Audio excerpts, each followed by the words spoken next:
May anunsyo nga dito at aprobado na ito ng Pag-ibig na meron silang ibibigay na special na benepisyo o ayuda sa mga OFW na kwalipikado na apektado ng tensyon sa Middle East, lalo na yung mga repatriated OFW na pwede na nila makuha ang kanilang ipon na pera sa P1 at MP2 kasama ang mga tinubo nito kahit hindi pa umabot sa maturity date.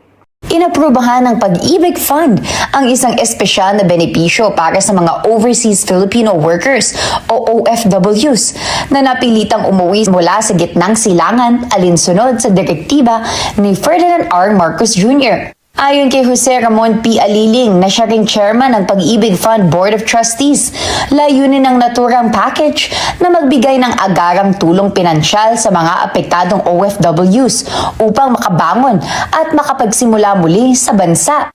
Sa ilalim ng programa, maaaring makuha ng mga kwalipikadong miyembro ang hanggang 100% ng kanilang pag-ibig regular savings, kabilang ang kontribusyon ng empleyado at employer, pati na rin ang kinita nitong dibidendo.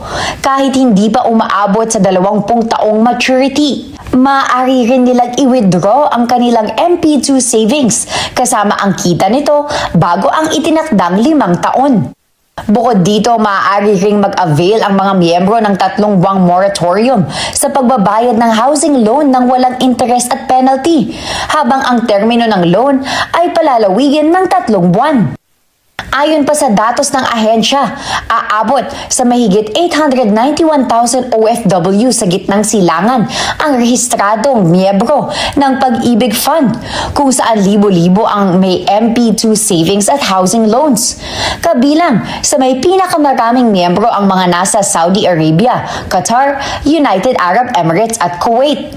Samantala, tiniyak ni Pag-ibig Fund CEO Marilyn C. Acosta na magiging mabilis at accessible ang proseso ng pag-avail ng benepisyo.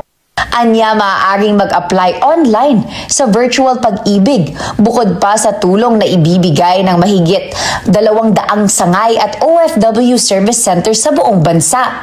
Dagdag pa niya, bahagi ito ng mas malawak na programa ng pamahalaan katuwang ang Department of Migrant Workers at Overseas Workers Welfare Administration upang matulungan ang mga OFWs sa kanilang pagbabalik at reintegration sa Pilipinas. Layunin ng inisyatibong ito na mabigyan ng agarang ginhawa ang mga apektadong manggagawa habang unti-unti nilang binubuo muli ang kanilang kabuhayan at buhay sa bansa. Mula ho sa Pag-ibig Fund. Dahil, Di ba may krisis po ngayon? Sabi ho ng presidente, bigyan daw ho ng pagkakataon yung mga repatriated OFW mag-withdraw ng kanilang ipon sa Pag-ibig. Makakuha daw ho ng loan relief. Ay pwede ba? Pwede kaya. At ano bang prosesong po pwedeng pagdaanan? Tanungin natin si Sir Jack. baka alam niya bilang siya'y tagapag-ibig. Sir Jack, magandang umaga po sa inyo. Johnson and Christian po ito sa DZMM Teleradyo. Magandang umaga po mga tagapag-ibig. Hi, Sir Jack. Magandang umaga. Magandang umaga po, Sir Johnson. Magandang umaga po, Sir Christian. At magandang umaga po sa lahat ng nanonood at nakikinig po sa atin ngayong umaga. Sir, sa panig ho ng pag-ibig ngayon pong meron tayong krisis na kinakaharap. Siyempre, alam ho naman natin na halos lahat ay siyempre nangangailangan po ng relief assistance. Meron ho ba mga programa ang pag-ibig para halimbawa ay makapag-loan ng mga miyembro po ninyo or makuha yung kanilang ipon mula sa Pag-ibig Fund? Yes, Sir Johnson. Una na po dyan. Yung kamakailan po ay inanunsyo natin bilang tugon po sa direktiba po ng ating Pangulong Marcos na bigyan ng tulong yung pong mga repatriated o napauwing OFWs dahil po sa kaguluhan at tensyon sa Middle East. Dahil nga po nawalan po sila ng pinagkakakitaan ng trabaho doon po dahil sa paggulo nangyayari sa lugar na yun, sa rehiyon na iyon, ay meron po tayong inaprobahang special benefit package para po makatulong sa kanilang makarecover habang wala po silang trabaho at nandito po sila sa Pilipinas. Opo. hanggang ibig sabihin nun, Sir Jack, yung benepisyo na yun, kasama nga po doon yung pwede silang mag-withdraw sa kanilang inipon. Pero ano pong particularly ng mga programa ng pag-ibig ang pwede nilang magalaw yung kanilang savings? Kasi diba meron yung kanilang voluntary contribution, meron ding MP2. Alin po doon sa mga yun ang pwede pong galawin o pagkunan po ng mga repatriates? Opo. Tama po, Sir Christian. Yung pong ating special benefits package para sa repatriated OFWs mula po sa Middle East, tatlo po siya, no? Tatlong benepisyo po ito. Yung una po ay yung maaari na po nilang ma-withdraw yung kanilang pag-ibig regular savings. Ang kasama po rito yung hulog nila, yung hulog ng kanilang employer, at pati ho yung dividendong kinita ng kanilang ipon. Pwede ho nilang i-withdraw. So, yun po yung una, yung regular savings. Pangalawa ho, tama ho, yung nabanggit po ninyo, Sir Christian, yung pong MP2 savings nila. Kung mayroon po silang MP2 savings, maaari na rin po nila itong i-withdraw kahit hindi pa ho nagmamature, kahit hindi pa ho 5 years nakakarating sa 5-year maturity. Pati ho yung kinitang dividendo ng kanilang MP2 savings, maaari na rin po nilang ma-withdraw. So, meron na po silang matatanggap yung pong ipon nila at yung kita nito. Maliban po diyan, yung pangatlo naman. Kung mayroon po silang housing loan, mayroon din naman po tayong payment moratorium. Ibig sabihin po niyan, 3 buwan. Pwede pong ipagpaliban yung kanilang pagbabayad sa kanilang housing loan ng 3 buwan. At ang mahalaga po yan, wala hong dagdag na interest at walang penalty. So yan po yung 3 benepisyo sa ilalim po ng benefits package natin. Muli po para doon sa repatriated OFWs mula sa Middle East. Apo, yung dalawang benefits po na binanggit ninyo, Sir Jack, hanggang ilang porsyento po ang pwedeng i-withdraw ng isang repatriate sa kanyang naipong savings sa pag-ibig? Pwede ba yung sagarin hanggang 100%? Opo. Up to 100% po no regular savings. Kasama ho yung kasama ho pati yung kinitang dividendo. Pati ho yung MP2 savings up to 100% din po. So yan po ay handa nating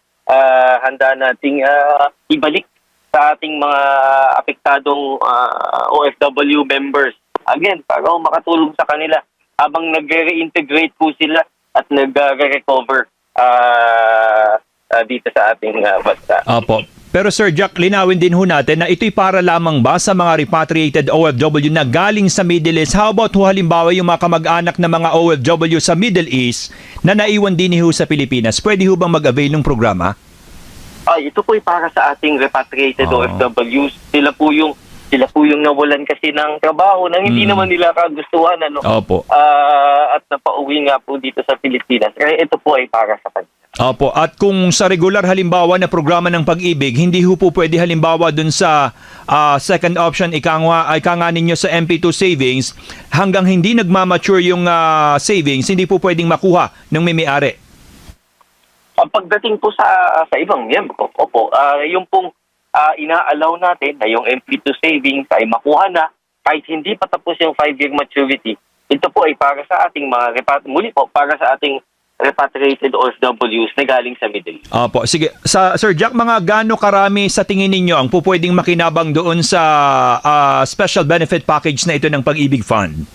Oo, tinignan natin yung kabuuan na Sir Johnson. Ang lahat ng rehistradong OFW members ng Pag-ibig Fund sa Middle East, halos 900,000. Halos 900,000 sila. Tapos yung may MP2 saving, halos mahigit 80,000, around 86,000. At yung may mga housing loans naman, nasa mahigit 40,000. So yan yung pinaghahandaan natin. Ngunit alam naman natin na ang so far na repatriate, last week ang naririnig ko sa mga latest na mga datos ay around more than 4,000 na natutulungang makauwi.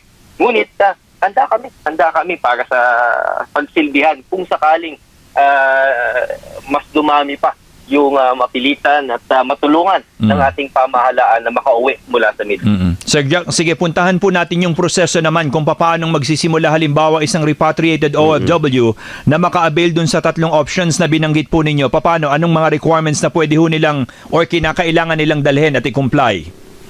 Yan ang maganda rito, Sir Johnson. Dahil nga po mayroon tayong one government approach. Tayo po ay nakikipag-ugnayan at sumusuporta po sa efforts ng Department of Migrant Workers at Overseas Workers Welfare Administration o OWA. Sa pakikipag-ugnayan natin sa kanila ay may listahan po sila ng mga repatriated OFWs. Mahalaga ho ito para mas madali na yung pag-apply ng mga kwalipikadong miyembro sapagkat mas madali na po yung requirements at hihingi na lang natin sa kanila yung application form at valid identification card. Dahil muli, kilala na natin at nasa atin na yung listahan kung sino yung mga qualified. At ang mahalaga po ito, lahat po ng tanggapan ng Pag-ibig Fund, alinmang tanggapan na malapit po sa kanila, maaari po nilang puntahan. At sa mga susunod na araw, yung pong online service natin, yung pong virtual Pag-ibig, maaari na rin po silang mag-file nung kanilang mga nasabing benepisyo. So not necessarily, Sir Jack, na kailangan pumunta sa opisina ng Pag-ibig, pwede rin po magproseso online? Pareho po, maaaring sa alingmang Pag-ibig Fund branch na malapit sa kanila or online muli po yung pong ating virtual Pag-ibig. At mabanggit ko na rin, Sir Johnson, Sir Christian, mahirap na ho ngayon dahil sa mga kumakalat na hindi na mga fake news, ito po, wala ho itong application fee, libre ho yung application dito. So, pag baka ho kasi may manamantala, so ngayon pa lang, sinasabi na ho natin, yung itong benepisyong to, yung pag-apply ho ito, libre, wala pong processing. Opo. Sa bagay, Sir Jack, depende yata sa contribution ng miyembro kung gaano kalaki ang pupwede niyang makuha mula dun sa kanyang savings. Pero gaano nagre-range halimbawa? Nakita namin yan. Yung kanyang regular savings, yung mga aktibong miyembro natin, nasa mahigit 20 mil on the average yung kanilang ipon sa Pag-ibig Fund. Tapos yun namang on the average yung monthly amortization, almost 10,000 pesos. So yan yung mga on average yung nakikita natin na halaga ng kanilang matatanggap at matitipid. Pagdating sa housing ko, 3 buwan yun, Sir Johnson, Sir Christian. So, times 3 kung magkano man yung monthly payments nilang maaaring ipagpaliban. Ano po ang timeline, Sir Jack, ng isang magpapasa ng application? Gaano kabilis pong matatanggap yung approval, pati po yung go signal na makapag-withdraw na po siya ng kanyang benepisyo? Oras po na matanggap natin yung application. Dapat po hindi lalagpas ng 1 linggo ay matanggap na ho ng ating miyembro yung kanyang benepisyo. Dalawa po yan, para ho mas lalong convenient yung pagkatanggap ng benepisyo ng ating miyembro. Lalo na ho, pagdating dun sa kanyang ipong i-withdraw, kung may loyalty card po sila, kung may Pag-ibig loyalty card plus po sila, doon na lang ho namin i-deposit yung kanilang matatanggap na ipon para mas convenient. Any ATM, ite-text ho namin sila pag pumasok na ho yung kanilang benepisyo. So, yun po yung mga paraan para ho muli maging convenient at mas madali yung pagtanggap ng ating mga miyembro ng kanilang savings kung sakaling ito i-withdraw nila. Opo. Sir Jack, sabi mo nga itong programa ay para lamang muna sa mga repatriated OFW mula sa Middle East. How about yung ibang OFW, kaya yung mga ordinaryong miyembro ng Pag-ibig, apektado rin naman ng krisis Baka naman pwedeng pag-aralan din ninyo? Or may pag-aaral bang ginagawa ang Pag-ibig for that? Tama ho kayo. Hindi po kami tumitigil sa Pag-ibig Fund. Patuloy po nating pinag-aaralan kung ano pa man yung mga dagdag na maaari nating ihatid sa ating mga miyembro. Kasama rin po rito yung mga konsultasyon na ating ginagawa para ho kapakipakinabang, responsive ang benefits ng ating mga members at sustainable. Sa katunayan, Sir Johnson at Sir Christian, kamakailan ay inanunsyo rin po natin na pinapanatili ho natin yung mababang interest, yung pong subsidized na 3% interest rate para sa Pag-ibig housing loan sa ilalim ng expanded pambansang pabahay para sa Pilipino program. So ganito man po ang sitwasyon dahil po sa tensyon sa Middle East, yung pong loan natin, yung housing loan natin for socialized housing unit, pinapanatili ho natin na mababa yung interest. At maliban ho dyan, muli po, pinag-aaralan din po natin yung iba pa nating mga benepisyo na maaaring ihatid sa ating mga miyembro. Kasama ho ba dun sa inaaral daw yung pansamantalang moratorium din muna sa pagbabayad sa loan ng mga miyembro kahit hindi galing sa Middle East? Kasama po yan. Kasama po sa ating mga tinitignan po yan. Muli po, para po mahalaga po ikapakinabro sa mga miyembro habang sustainable po siya. Muli po para sa katatagan din ng pag-ibig. Opo, gaano ka urgent kaya, Sir Jack, na meron tayong ilalabas na desisyon or recommendation doon sa mga ginagawang pag-aaral natin? Kasi considering nga po na ongoing kasi yung nararanasang epekto ng krisis at baka po naghanap ng option yung mga kababayan natin na pwede nilang mapakinabangan sana mula po sa mga services ng pag-ibig. Handa kami. Antabayanan niyo lamang po yung aming mga announcements. Mahalaga po dyan sa ating mga kababayan. Sundan po lamang yung aming official Facebook page para po yung mga announcements po natin at updated po yung ating mga miyembro sa tama at accurate na information mula po sa atin sa pag-ibig. At Sir Jack, panghuli na lamang po, para sa mga wala pang pag-ibig at naghahanap ng pag-ibig, anong payo ba ninyo sa kanila? Buti, narinig ko nga po kanina, mukhang may pag-ibig po kayo, Sir, puno-puno ng pag-ibig, Sir Johnson at Sir Chris. At para po sa mga nanonood at nakikinig po ngayon, ang Pag-ibig Fund po ay universal po ang membership coverage po nito. Ibig sabihin, lahat po ng manggagawang Pilipino na kumikita ng at least 1,000 pesos, sakop po kayo ng Pag-ibig Fund membership. Maaari po kayo makapag-ipon. Tulad po ngayon sa mga repatriated OFWs po natin from the Middle East, napapakinabangan po nila yung kanilang benepisyo mula sa Pag-ibig Fund. Maaari po kayo magrehistro sa Pag-ibig Fund. Magagawa po ninyo yan online o sa alintang tanggapan ng Actually, napakagandang offer nito sa mga OFW na naguhulog ng MP2 at P1. Dahil pwede nyo mapakinabangan ang inyong pera, lalo na kung kailangan nyo talaga ng pera, kung umuwi kayo sa Pilipinas na for repatriation at wala kayong ipon. Ako nga guys, yung sa akin ay matured na at pwede mo na ito ma-withdraw online, pero hindi ko pa wini-withdraw dahil wala pa naman akong pagkakagamitan. Dahil napakahirap humawak ng malaking pera na walang direksyon or wala pa akong project or wala pa akong naisip kung paano pa ito mas papalaguin. Dahil baka minsan kapag hinawakan mo paunti-unti, hindi mo mamalayan ubos na ang pinaghirapan ng pera na inipon mo ng 5 taon.